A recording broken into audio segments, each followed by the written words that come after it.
The film begins with a master of mystical arts, later revealed to be Caecilius, entering an ancient library with a group of followers after binding the librarian with energy chains.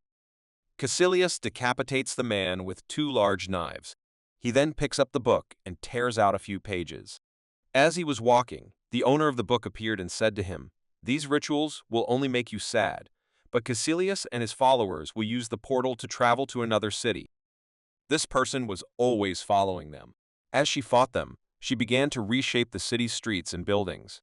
At that moment, Caecilius creates another portal and uses it to escape with his remaining followers.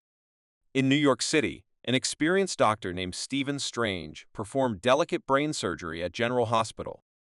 Once that's done, Dr. Christine Palmer comes in and shows her an X-ray of a patient with a bullet in the brain. At first, he dismisses the case as hopeless. But after words of encouragement from Christine, he decides to save the man's life and performs a quick manual extraction using forceps, and showed impressive hand control. Later that night, Dr. It would be strange to give a speech at a banquet in his honor. He was driving at high speed while talking on the phone with his assistant. Dr. Strange had a terrible accident. His hand hit the dashboard when the car was destroyed. A few hours later, the doctor wakes up. Something strange appears at the hospital.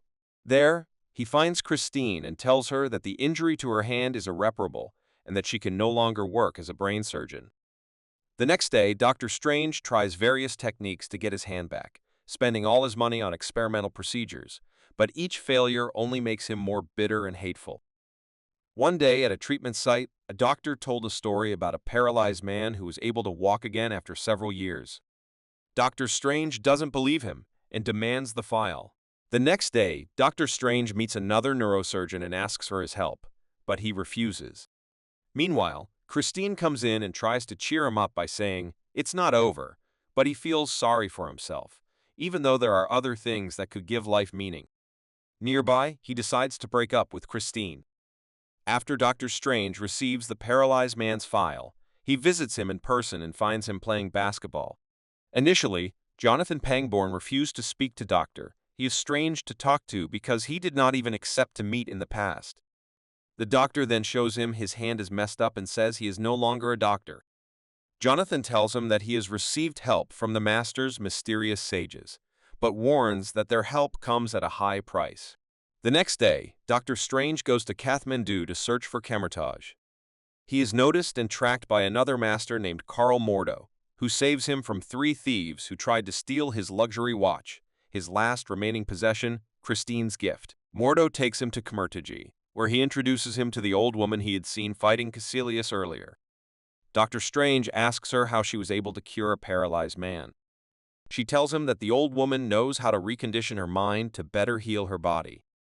Dr. Strange said he doesn't believe in fairy tales and coming here is just a waste of time and money. Before he can finish his sentence, she slaps him across the face, and suddenly his soul leaves his body and returns seconds later. Dr. Strange is surprised by what happened and asks her how he did it, but instead of telling him, she decides to show him. By touching his head, she introduces him to an alternate reality where many hidden universes and dimensions can be used for power and mystical guidance. Dr. Strange asks her to tell him, but she refuses and kicks him out in her place. He stays on the street and refuses to leave. Meanwhile, the elder speaks to Mordo and tells him that he is too afraid of the doctor. Strange ends up following Caecilia's path. However, Mordo persuades her to leave it to her doctor. She helps Strange by reminding her of herself when Strange first came to her.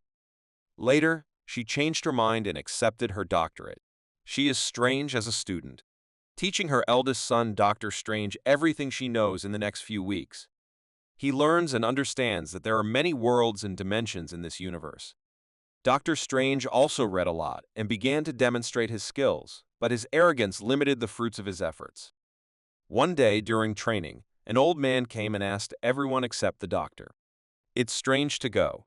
She then creates a small portal through which she reaches Mount Everest. She tells him that he has only half an hour to live here. Then she left. In fact, it was a temptation to risk his life and anger him. After a few minutes, he swallowed his pride and returned through the portal before freezing to death. Then, the teacher, the doctor, goes.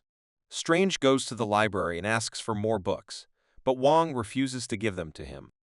Using his new abilities, he succeeds in stealing a book and spends most of his nights reading books, resting his body and using his soul. The next day, he meets with the Ancient One, who shows him the mirror dimension and tells him that nothing that happens here can affect the real world. However, it is very dangerous to get stuck here, so be careful. During training, Mordo shows the Doctor. He says that it is a strange relic that can be used as a weapon, and that the relic must choose its user. He then tells them that Caecilius is a former student of the Old One, and that he fears that he will use the spells he has stolen to summon creatures called Dormammu from the Dark Dimension and take over the world. Doctor Strange said he did not come to join their group. He just came here to heal his hand. Later that night, while Wong is away from the library, Doctor Strange secretly borrows the most dangerous book, wanting to know more. Using a precious relic called the Eye of Agamad, he learns how to use a time-displaced pendant that allows him to see the lost pages of books. Mordo and Wong tell them that the use of time spells is prohibited.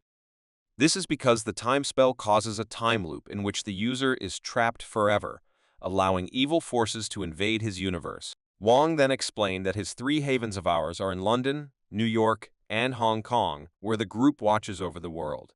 He also spoke in more detail about Dormammu, saying that he is a purely evil creature who is conquering all known worlds, and that Earth has long been his ultimate goal. Caecilius finally deciphers the stolen magic and attacks the sanctuary in London with his group. Backlash from the London sanctuary condemns the Doctor. A strange thing passed through a door into a New York sanctuary. The building was deserted as he wandered the floors looking at the various artifacts. He noticed a burgundy cloak moving inside the glass case. At the end of the hallway, he found 3 glass doors that served as gates to another area. Turn the wheel next to each door to change your destination. Caecilius and his group then attacked the sanctuary in New York. Doctor Strange was there and started fighting them. He manages to eliminate the 2 cultists using a gate and a burgundy cloak, a relic that appears to have some kind of intelligence. The cloak helps him defeat his 3rd zealot and trap Caecilius in an ancient restraint frame. Doctor Strange and Caecilius have a conversation with the Elder about his eternity, in which Caecilius claims that the Elder used the powers of the Dark Dimension to achieve his longevity. The Doctor as a doctor.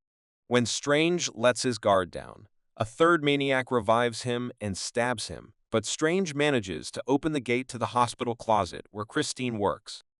He finds her and barely climbs onto her table, but Christine connects him to her heart monitor and performs an emergency pericardial synthesis to drain excess blood from around her heart.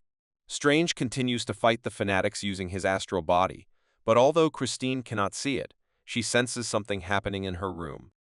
With Christine's help, she administered an electric shock with a defibrillator. Fanatics are strange. He then tells Christine that he must return and returns through her portal. Upon returning to the sanctuary in New York, he discovers that Caecilius has escaped.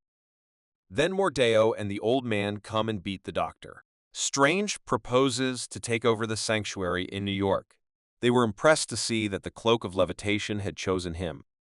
However, it is strange for her to take that position until Dr. Ancient One tells him if she is really using powers from the Dark Dimension to extend her lifespan, but she remains silent and leaves. Meanwhile, Caecilius returns with more fanatics to destroy the New York sanctuary, but Dr. Strange creates a mirror dimension to contain the battle.